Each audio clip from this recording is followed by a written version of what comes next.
about Omni-Channel, personalization, hyper-personalization, a bit about LLMs, and a bit about real-time streaming. So yeah, the keynote this morning was very amazing and very like wow to me. And one of the things that you're going to see with the presentation is like because what they spoke about was not available to us maybe at the start of the year, what we then did as plan B. So I guess we then try to do something with LLMs. We try to do something with personalization. We try to do something with hyper-personalization. And so this is like almost saying we did it out of our own way to try to solve for, we need to be in this LLM space because that's the buzzword, that's what everybody's doing. And this is sort of talking to what we're coming up with. So the word AI readiness is our way of saying, integration with LLMs. That's basically what you'll see. Just a bit about the agenda that I'm going to be covering today. I'll just be telling you a little bit about Standard Bank and who we are and what is personalization. I'll be talking about some of the frameworks that we have. I'll again talk to the AI readiness and hyper-personalization aspect, but about architecture, a comparison of the way we did things to how we did it before, to how we do it now, and lastly, just some of the observations and challenges and stuff that we've been experiencing. There's a lot of slides like I thought I'm going to be skipping because of the interest of time and also because of the hot topic being LLMs, the hot topic being streaming. I think I want to focus a lot on that. So I will skip to some slides that I think are not so geared to that. Okay, so there's a bit about Standard Bank. We are around since the 19th century, from 1862, around 50,000 employees. We cover everything from wealth management to foreign currency exchange. We're in about 14 countries.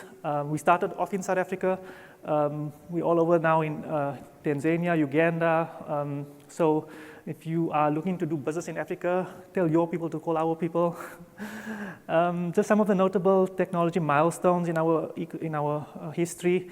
ATMs, the first to launch ATMs in 1981.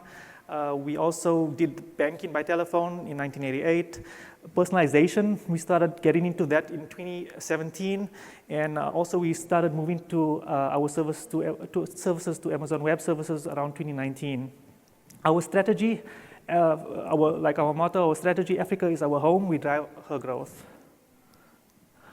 So personalization, I think you might have heard this in a lot of other speeches and a lot of other topics today. What personalization again focuses on: right client, right conversation, right time, preferred channel, and meaningful engagement, right?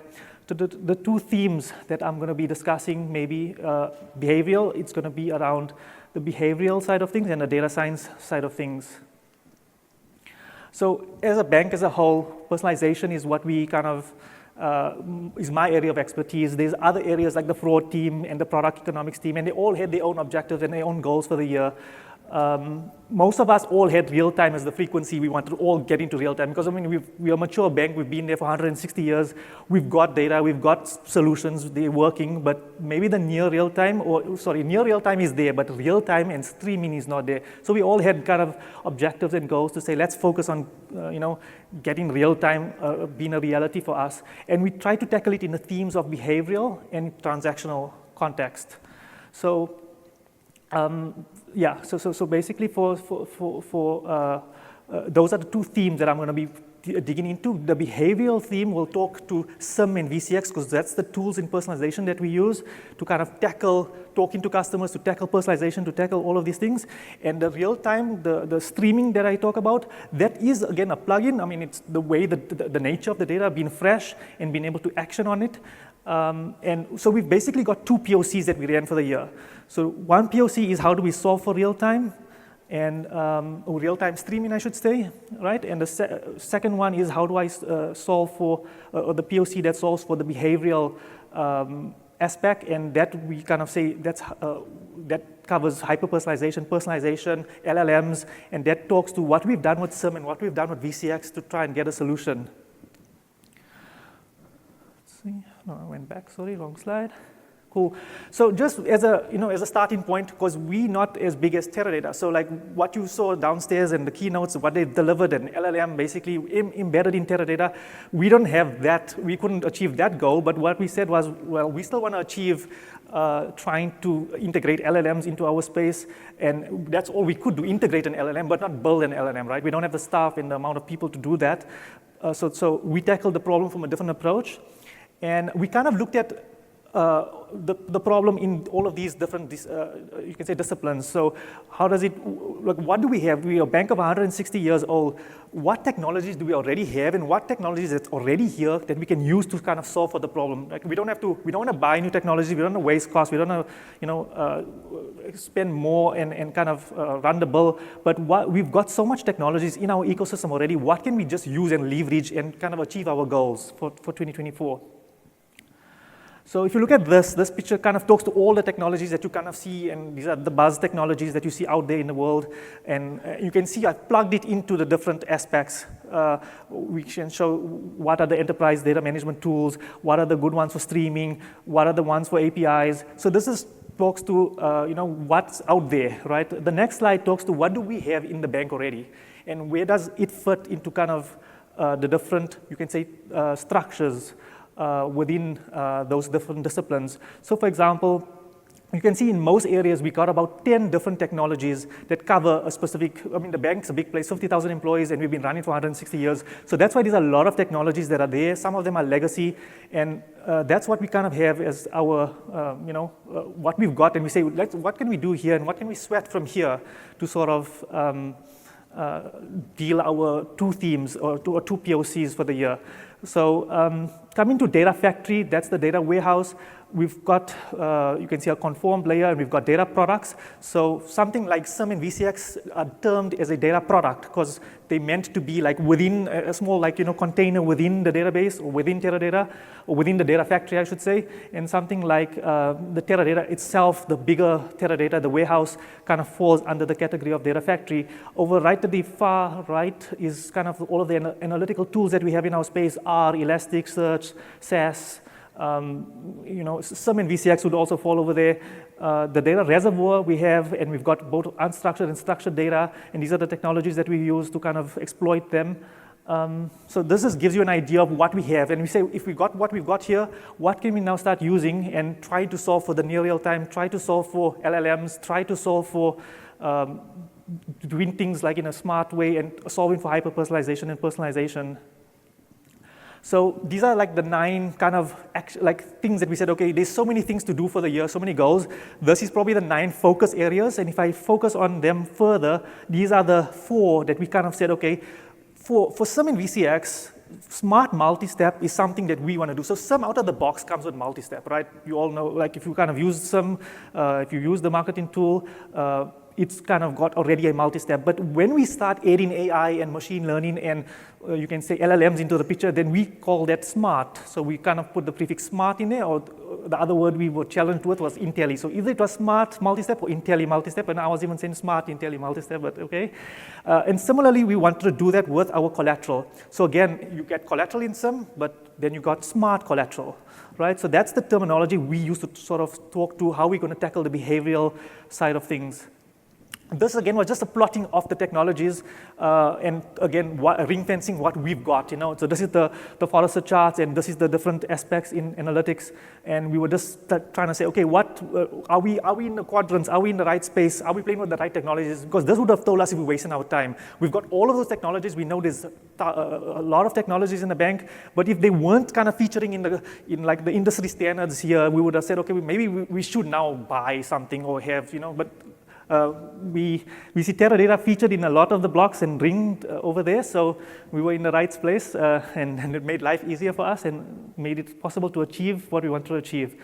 So back in the day, 2013 to 2018, SIM's been in the bank since inception, I think since 2000 since TCRM days, right? That was our marketing tool, and it evolved from being TCRM to ARM to then SIM, and now with SIM and VCX.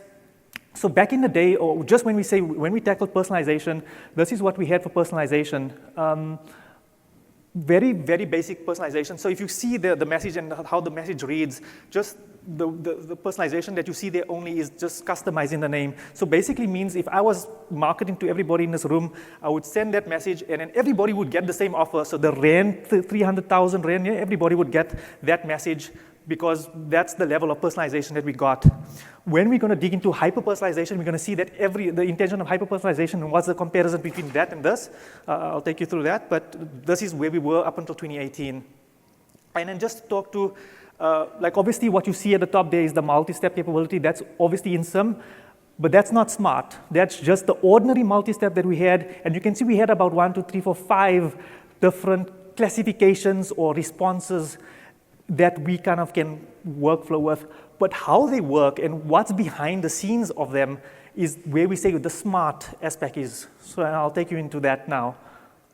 So I showed this to just show you the growth of the system and the volumes that we deal. I mean, we started when we looked at our history, like we were dealing about that many conversations, 22 million about 10 years ago. And now it's almost tenfold the amount of volume of conversations that we have with customers on a yearly basis, you know, different things, everything from sales messages to information messages to awareness messages, because we are like the central point in the bank to do communications. I've just made that diagram a bit bigger for you guys to see, but what we're showing over here is that, and people in my team, when I show this to other people in the bank and they say, you're going to scare people, like, you know, what are you showing here? So it looks so complex and it looks so like lines and so many different flows. But what we're trying to show you here, like if this campaign's objective was to reach a customer, like you had to get the message to this customer, then when we said SIM is a tool for orchestration, for omni-channel orchestration, this is just talking to that point to say we've used SIM and we've built SIM in such a way and we've integrated it with everything. You can see there's a WhatsApp block over there, the orange block that says WhatsApp. We are able to send WhatsApps through SIM thanks to VCX now. You can see that we're able to talk to the app. Normal SMSs and emails were always there from back in the day using files. So VCX has come into the world, and VCX has given us the enablement to be able to do APIs with SIM and do all these fancy channels such as WhatsApp and also the in-app, also things like paid media. And yeah, like what we've then started to do after integrating with VCX is to say every channel in the bank that we traditionally used files and sent files for will have a double redundancy. We'll do files and we'll do APIs. So that's one of the ways we've sort of tackled our omni-channel journey. One of the themes also to kind of cover under the behavioral aspect of our system. So again, smart multi-step isn't this again, but it does show you the categories that we've been of our data, and you can see the lines, the fact that what gets classified so that it can flow over the line, that's now where the smart part is going to come in. Because back in the day, back in 2013 to 2018, a developer wrote the logic using keywords to solve for that. That's the only way we could do it, is like somebody, myself or another person in my team, looking at what the customer replies or how the customer behaves, and like trying to script that, and then obviously refine that every month, looking at, oh, now they spelled stop with a O, a zero instead of an O. So I'll show you some of the data of how our customers respond, which is why developer keyword logic doesn't work, or, well, works for a limited range, and where does AI and LLMs come into this picture? This just showed VCX, because I spoke that VCX enabled us to sort of do a lot of the channels that we could never do before, and that's why we can now consider ourselves an omni-channel capability in the bank, because we were able to integrate with things like WhatsApp, things like Adobe Analytics, things like the mobile app, whereas those systems or those channels never, they just didn't have the integration for files, and we would, some out of the box generally files, but with VCX we got the enablement for APIs. So if you look at a message, and what we've done is we've tried this approach solves for trying to put our smart collateral embedded into the product. So we've kind of captured or given people extensions in SIM where we capture the collateral, like, and that's an SMS over there, and you can see the personalization that's already captured in there. So it reads what the hi party name, and this is just a traditional birthday message that we would send to a customer, right? So now I'm going to dig into this campaign and say, okay, this is a normal campaign, and now where does the smart multi-step come into the picture? So if a customer replied for, you can see the top 5-6 rows are those same birthday messages and how we used to classify things and how we're starting to classify it and where the word smart multi-step came into the picture. So customer would have responded to that first row 2 over there and said, and that's like an emoji, like a blushing face. We categorize it back in the day as garbage. We don't want to, what is this customer saying? The AI said, well, that's gratitude, that's a smiley face, and AI saw that, we can't see that, right? And then another AI came in and said, oh, that's contentment. Right? They sort of align. And then the last one, the sentiment analysis that was done on the same thing by the champion AI said, okay, that's gratitude. So I'm going to take you through 3 more examples, and you'll see where the kind of the logic comes in, or where the light bulb is. So if you look at the last line, this message went out to the customer which says, hi, with cell phone banking, you can check your balance for free, something just like an information message. This customer replied and said, okay, but are you thick and hard of hearing? So that, as a human, you can read that and say, that's sarcastic, right? So, but we classified it as positive as a developer back when we load this. And if I look at why, I said, I think because the word okay is right at the start of the message, and probably that's what we coded, and that's the best you can do with coding and scripting. The AI read that and said, no, that's negative. The other AI said, no, that's insult. And then lastly, the sentiment that you got out of the overall was a negative message. So I'll take you through one more example, and you'll see what we then decided is what is the way forward for us. Say, for example, line number 12, where we told a customer, again, a happy birthday message, and we gave them, here's your on their birthday, wish them well, and they said, I also said I am not only a customer but retired. So we read that, and because of the word I am not, we like, oh, because a lot of customers tell us, I am not this person, so we like, oh, this is not the customer, wrong customer. We would have then start doing remediation on the data to like send to a remediation team and say, hey, this is not the customer, go and change the number on the system, it's not the right customer. But that's what we would have done. So there would have been a workflow in that big, scary workflow that I showed earlier. There's a workflow there that said remediation. This thing would have landed up there and went to a team, and they would have had to have tackled that lead. But now, the AI here says, well, that's like a confidential thing. It's doesn't look like it's the wrong recipient. And another one said, this is just a statement. And the overall sentiment that came out of there was negative. So we've got, as you can see the columns, it says champion LLM, challenger LLM, and then customer the customer sentiment. So what we built up front was the champion LLM was based on ChatGPT 3.5. Because that was out there, that was the first one out there, and that's the one that's also still ring-fenced and not exposed to the world at the moment, right? That is going to be upgraded to version 4, which is now probably in the works as we speak. And the challenger LLM is some other LLM. So we said, okay, let's not take one company. Let's take, like, if the champion is now coming out of OpenAI, which is Microsoft, let the challenger be Google Gemini. So make them totally different so that we can see things, because what we then decided was, when we want to multi-step sim, when the multi-step happens, let me go back.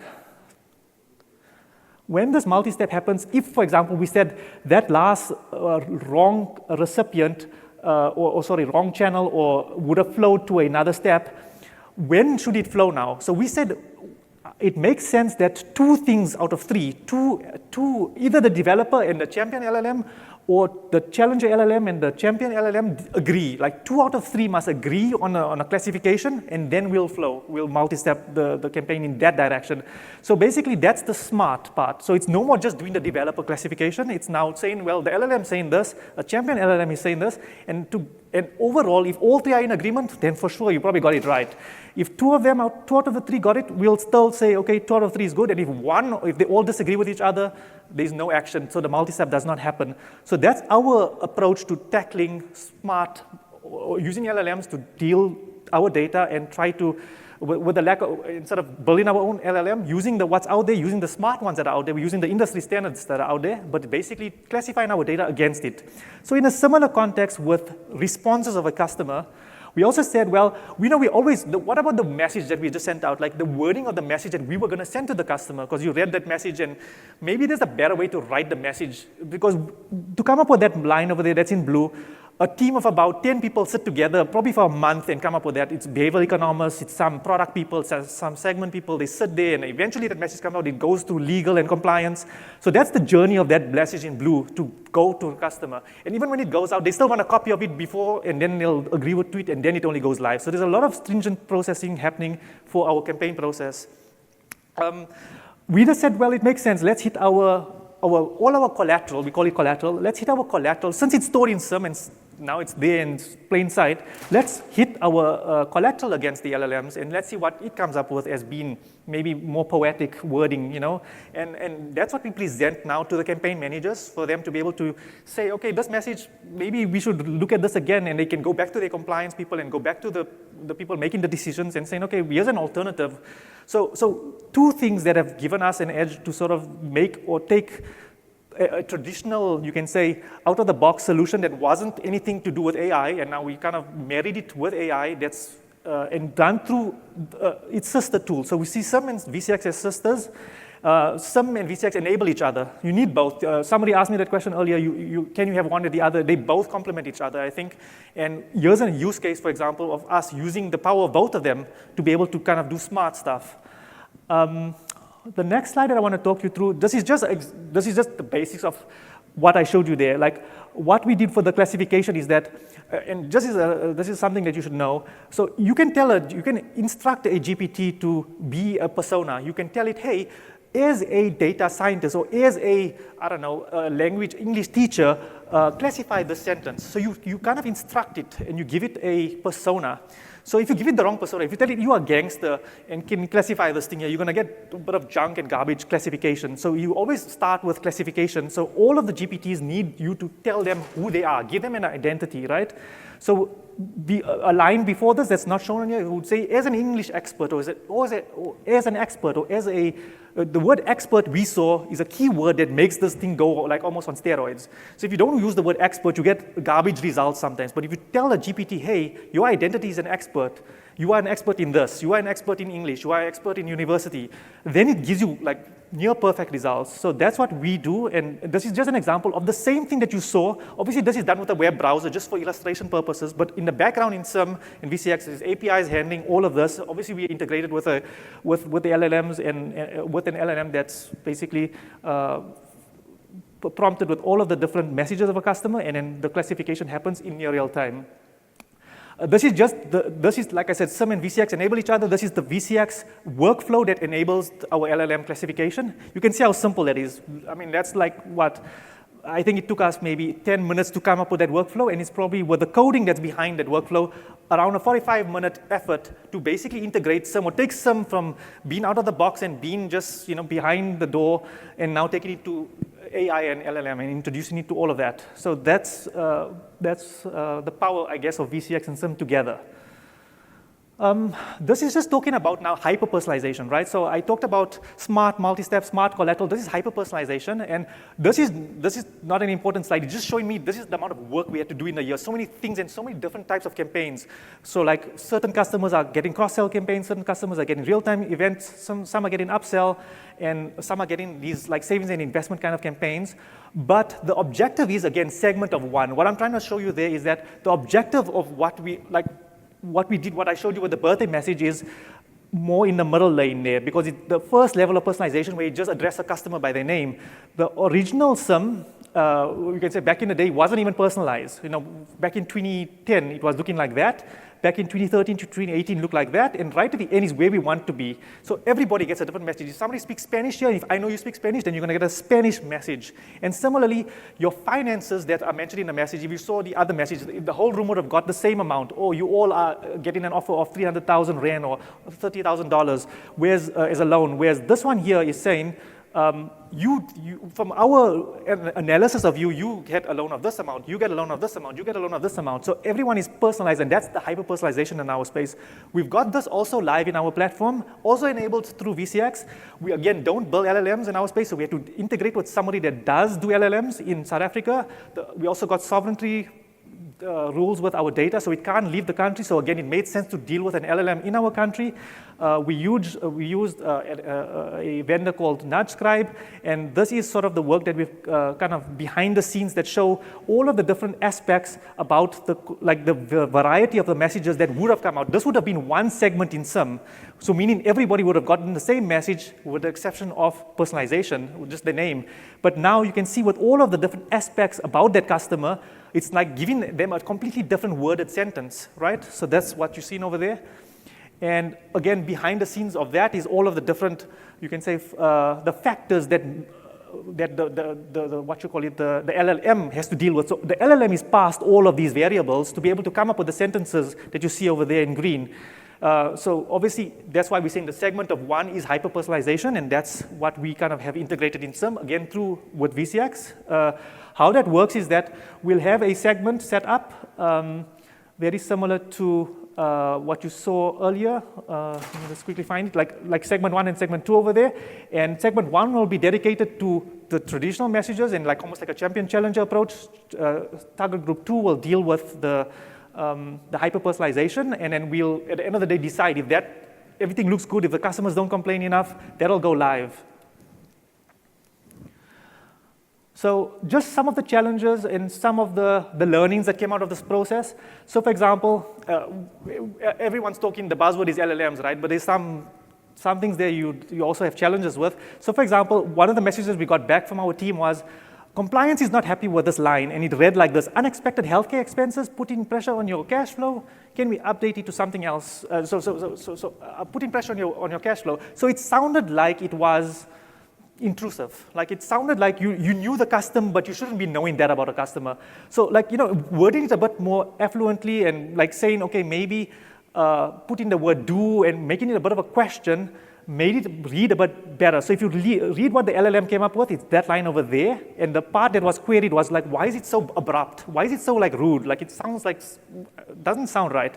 And then the revision about that was, you can see the word in bold, the do was introduced. And similarly, the word minimum paperwork, because in the line above it, it said, the LLM came up with, it said there, personal of up to low paperwork. Now, who speaks like that, low paperwork? That just sounds like you, again, talking with a robot. And personalization is you don't want a customer to feel like they're speaking to a robot. You want them to speak like they are valued, they are, like we know them, and you don't want words like that give away in the background there's an LLM. So here's some of the feedback of my team around why LLMs are not just there yet, why there's still a gap. So when we analyzed a lot of the messages, so tone deaf sounds like a robot, right? That's one of the members in my team saying doesn't sound right from some of the messages. Appropriate use of cultural slang was another one. Grammar, spelling, and punctuation is off, so it doesn't get the grammar always right. The sentence is out of context, right? It just doesn't sound right. And then again, like low paperwork versus minimal paperwork, you saw that as an example earlier. So that's some of the challenges we're dealing with an LLM. So like even though we do this, we again, everything is watched, and we don't really go out to the customers immediately because it's not smart enough yet. It's like it's there, it's nice to have. We do small POCs, we study and see what the hit rates are and what the complaints are and how the classifications comes back, and then and at the moment it doesn't look like it can scale from our observations. Hey, Zayed, I want to interrupt you for just a second. This is so much information. We have some people that are not native English speakers, and so we're translating. So could we slow down just a little bit, please? Sure. Thank you.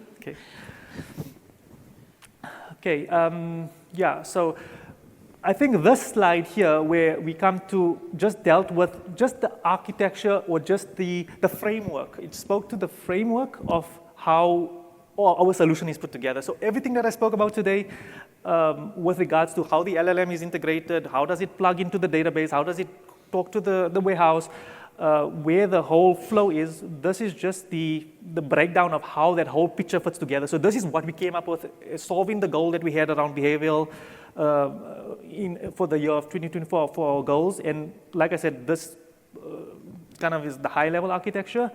This is just a more technical version of that. So I guess if you are more technical, if you want to dig into how that solution works and how everything plugs in together and how everything fits together, then we'll sort of dig into this and unpack it for you. But yeah, it just shows you. It is a bit of a complex flow, but again, it's something that we were able to achieve within a year. This is just talking to, again, the measurement and stuff that's around this. Not really, I don't think it's a very important slide for us here. Though I did want to touch about real-time, the real-time streaming. So remember we had two POCs. One was the real-time streaming POC, and one was the behavioral LLM integration of our, you can say, or taking SIM and VCX into the LLM world. So this is just how we solved for streaming data. So the biggest challenge we have as a bank, being 160 years old again, is because legacy systems and legacy things like mainframe. Yes, we still have mainframe in South Africa, and the banks are still running off it. All of them are. We're not the only one. And also, it's one thing to run off mainframe, and you can have mainframe DB2, which is still a bit better. You get mainframe VSAM, which is even worse. It's like the file version of mainframe. So we stuck with that. And now to try and get real-time streaming out of there, there's not a lot of vendors that can help us with this. We did come across Ab initio, luckily, again, in the bank, as you saw from that diagram earlier that I showed you, where Ab initio came up with this sort of a workflow that helps us to enable streaming. So it is possible if you have this technology that if you want to do streaming, you should look into this, and it is possible. So what we've got going on here is that the topics are read, it goes and it publishes to a Kafka stream for other systems to benefit, such as SAS, such as Reservoir. But we've also got a flow where we are able to take VSAM files, read them. It sits very light on the MIPS, the mainframe MIPS. The other solution to tackling this problem is that you'd have to build a mini batch that sits on mainframe, but that mini batch will eat away at your MIPS and eat away at your CPU on the mainframe, which is, again, it probably hits your production system. So not the most elegant solution, but that was our approach to doing near real time for the last 5 years. And near real time is still not good enough for 2024. How we tackling near real time in 2024 was, okay, we need a way to stream this data out of the VSAM files, and this is the solution that we came up with. That's why I just thought it might be helpful to someone in the crowd that might be still running on the platform. What we said also, and the way we've developed this was, it would replicate the data to multiple points. So Kafka stream being one, Teradata being another one. So now, when sometimes you hear, like, especially in the marketing world, Teradata isn't real-time enough, or Teradata is near real-time.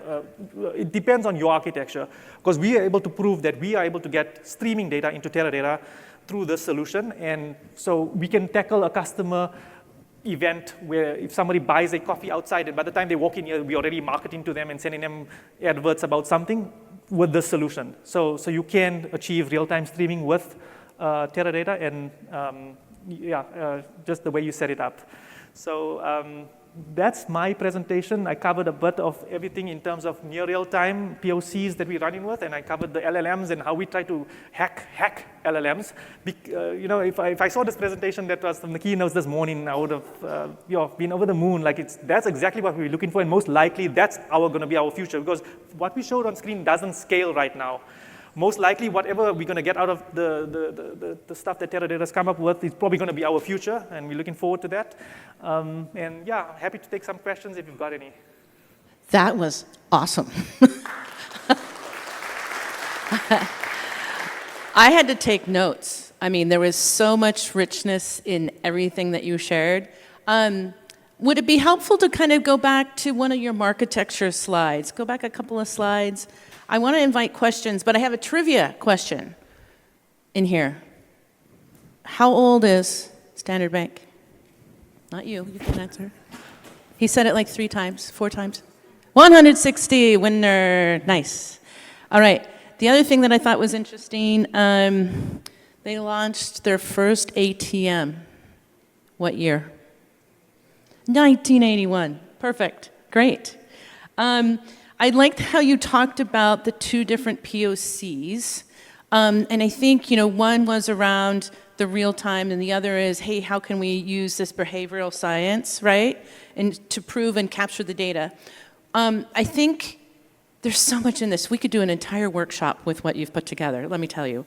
And we might talk about that later. But my question is, some significant two things that you learned in either one of those POCs that was surprising to you that you were able to do. Okay. Okay.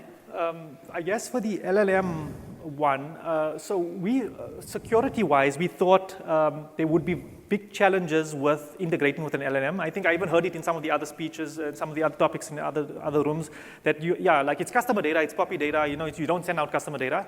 So obviously this isn't, it's not identifiable data for sure, but the other thing about it is the way we've implemented the ChatGPT, the champion ChatGPT LLM in the bank, it's done with risk and compliance. So it's actually a service in the bank that we subscribe to, already undergone all of the risks and all of the tick boxes and dot the I's and cross the T's happening already about that. So our instance of the LLM, luckily, is in the bank. Somebody's implemented an LLM in the bank for us. But so we still tackle it through an API. The Challenger API is the one that's now out. The Challenger API is sort of strung secondly on top of the first one. So the way we've implemented that whole thing. But at the end of the day, just the learnings that came out of there obviously was news to us. And also was a bit of a setback. Okay, certain data can't go out of the bank. Certain data also about the sovereignty. Like when we showed the hyper-personalization use case, the sovereignty about data and it can't leave the borders. Meaning you also now restricted about what's in the cloud and where those clouds sit. So the clouds now need to be in your country. So for example, in South Africa, Google needs to be in South Africa or in Africa. Similarly, Amazon and AWS and Microsoft, they have their clouds in South Africa because the data can't leave the country. Like it can't be scored in America and come back. It doesn't work for us. So that was one of the learnings and some of the challenges that we've got in the country. And the whole continent has that problem. So like we showed earlier, that SIM is a tool for Standard Bank, and we're in 14 countries, right? So all of the other countries even have a data sovereignty issue about even sending stuff to South Africa. Like we even have issues even in that context. So you can imagine the challenge, around, and that was part of the learnings that I think, Great. One of the good ones. Okay, I want to open it up for questions from the group. I have a few more, but anyone?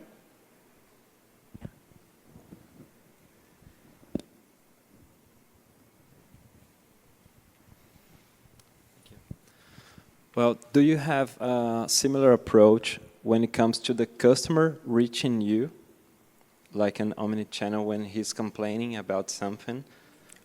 So are you speaking about it in an inbound context? So it might have nothing to do, nothing because we initiated a message, but the customer just decides to talk to Standard Bank and say, hey, is that what you mean? Like an inbound, communication. Okay, so no. So right now, the inbound process is at the moment, goes to the call centers, the human. So a human will deal that, right? So right now the direct marketing, which is SIM and direct marketing and hyper-personalization, all falls under the context of direct marketing, and then we handle that, and that's the only ones that we get exposed to. In terms of us trying to deal with voice to text, we have started that work. We have a challenge of languages. There's 11 different languages in the country. In South Africa, so English is not just good enough for scoring and doing LLM stuff with for now. So we're still trying to build, an in-country LLM that can deal all the languages. But yeah, so for this solution would work had we had it inbound. So it just right now it's disconnected from the inbound because of the fact that the human will deal it. So yeah. Good question. Thank you. Other questions? We got one over here. Sure. With the hyper-personalization, how do you handle proofing the messages to make sure that it's within compliance and stuff? Cool. So just like how you saw, I think it is in the next slide, right? So what happens is it's right now very manual and tedious because this can't scale right now. It's too new, it's too outrageous, and it's too experimental to be scaled out. So what happens is we sort of run the campaign, and it's run in two contexts. One is like the BAU, we call it business as usual, which is the message that would have went out because it's already approved and everybody's happy with it, and it's a static message that everyone in the room would get. Then the hyper-personalized message is again in the same bucket, in the same campaign, but it needs like a verification, right? So what will happen is that we'll get back, let's just say, for example, in this particular campaign, which actually ran 2 weeks ago, the customer, this complaint came, and what we did was, for the hyper-personalization, we're dealing with about 1,000 rows at the moment, 1,000 customers. So somebody's going to get 1,000 messages and read 1,000 messages in the team. Actually, that happens, and verify all 1,000 messages, and then decide, okay, and that's where they picked up some of these things to say, okay, now it's not ready. And then for those particular ones, they gave us the refined message and said, okay, change it to this, change it to this. So it's a bit of manual work right now, but it shows us that it's not mature. And I think if we go out and go to those customers, we're going to get negative outcome out of there. So we wouldn't go out to customer with the solution yet. And it just proves that LLMs are nice to have, but not there yet. That's what our observation is. I think it's also obvious that they still need human oversight to ensure that it's the correct tone, message, even slang you had mentioned in here as well. That's really interesting. Other questions?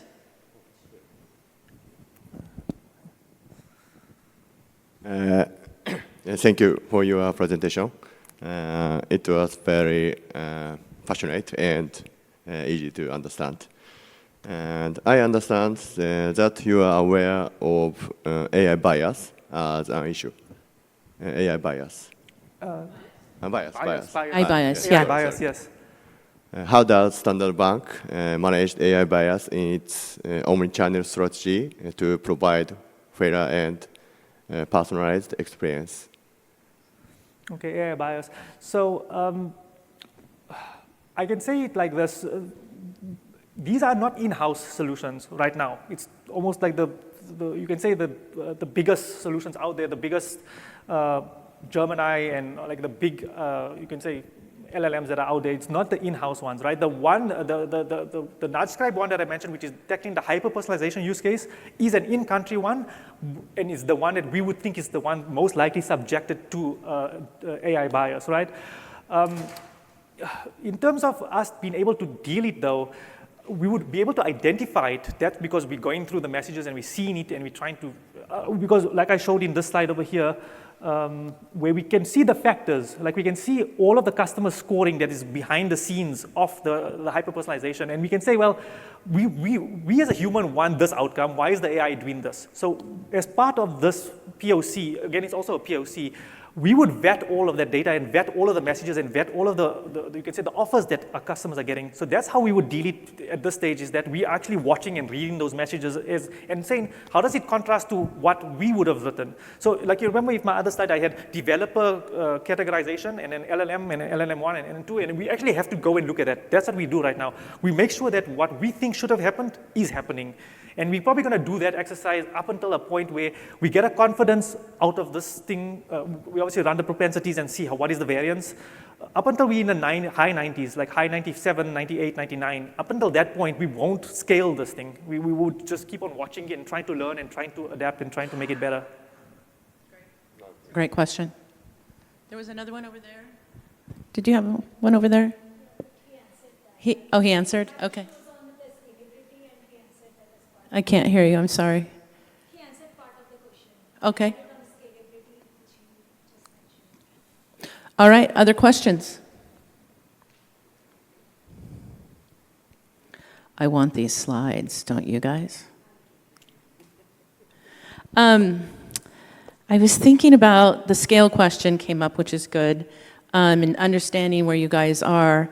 And I also appreciated the incoming, like how do we apply this logic to incoming? And then how do you also use incoming responses, programmatically to understand and inform how you might respond?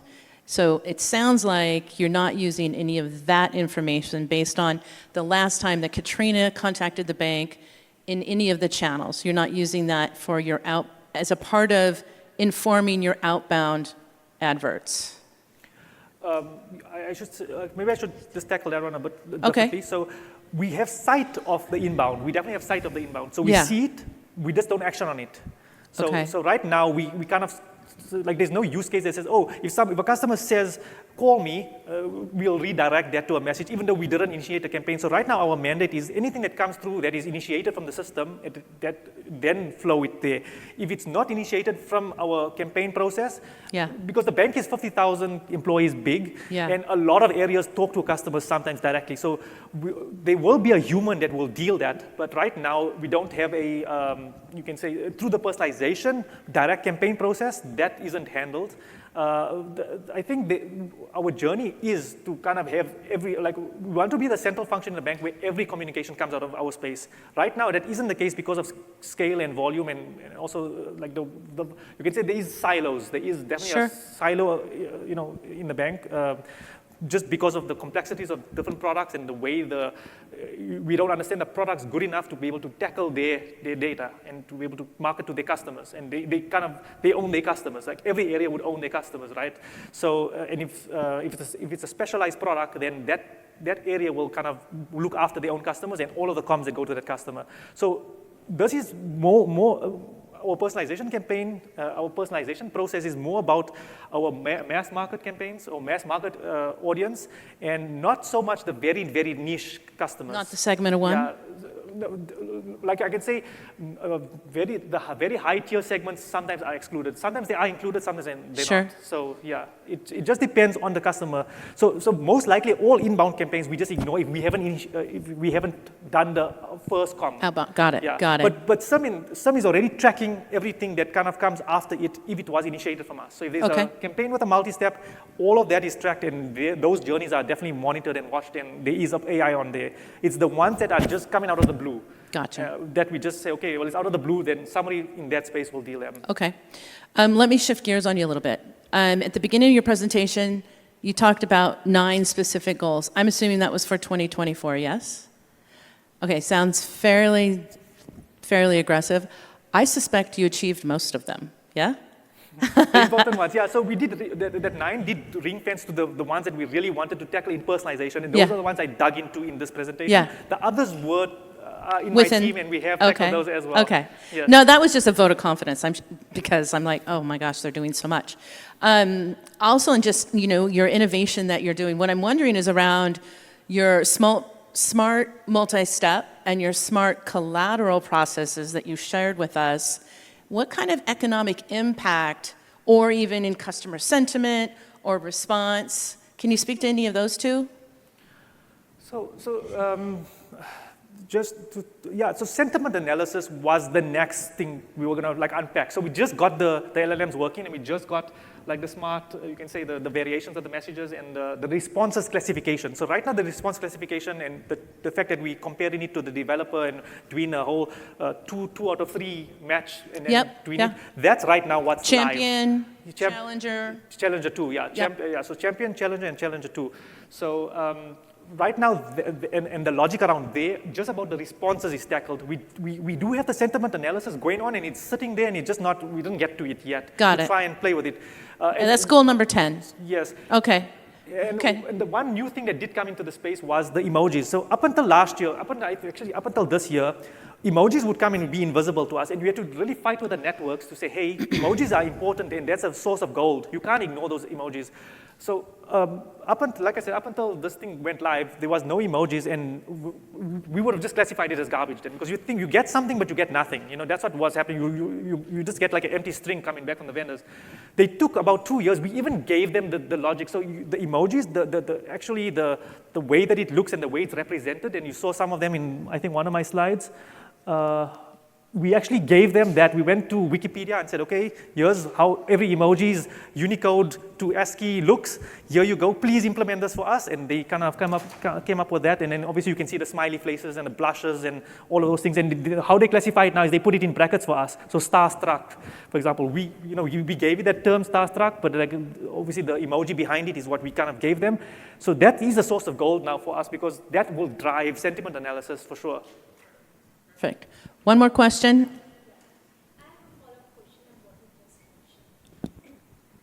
So you said that Omni-Channel thing is a live thing right now, right? It has gone live. Oh, no, Omni-Channel was always live. It was but okay. when VCX came into the picture, which is already a year ago. So last year's goals, VCX was the big theme for us, and that's where we got Omni-Channel going and WhatsApp and everything going. So, but from a scalability perspective, you said still a lot of manual effort is required or intervention is required to go through all the messages. So that portion of hyper-personalization is not live yet? Is it just a POC or that is also live? So maybe I can say it like this. In our space, there's about 300 campaigns that run a night, right? And I would say from the 300 campaigns, about 5 are under POC.